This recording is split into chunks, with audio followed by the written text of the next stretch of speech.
So what's the solution for the drain on your resources? What's the solution for this drain of a problem? First, remember 5 important things.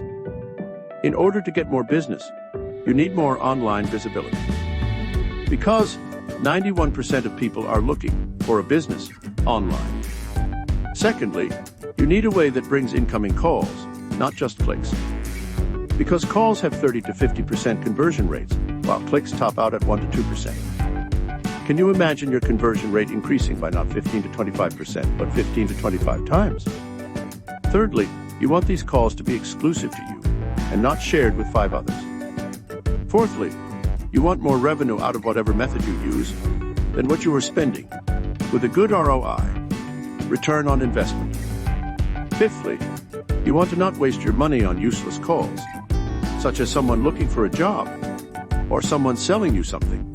And if it happens, have a way to recoup that loss back to you. How to be more visible online.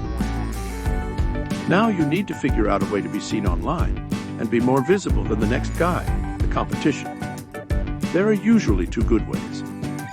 We are discussing with you today the 3rd new way. The 4th and best way is reserved for later, as it is our secret weapon.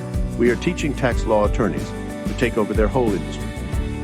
These first 2 ways of being visible online and be seen on the page one of a search engine such as Google and Bing, as you already know, are PPC ads and SEO. Unfortunately, both of these are expensive and out of reach for many startups and some established practices. So what's the solution? The solution then is the pay-per-call advertising by Google, also called local service ads or LSAs. Don't jump to any conclusions yet, like, oh, that does not work, or you never get approved. Too many hoops to jump through, or leads from LSA suck. Let me walk you step by step so you can fully integrate why this may be a helpful and an excellent good option for you. We'll go over these requirements and the steps you can take. What do you think about this? I'd love to get your feedback to help potential clients and tax law attorneys. Just text us. This is Oscar, on behalf of Dr. Shiraj, signing off. Do connect with my boss on LinkedIn so she can share tax law practice case studies with you, and how tax law firms blossom after engaging with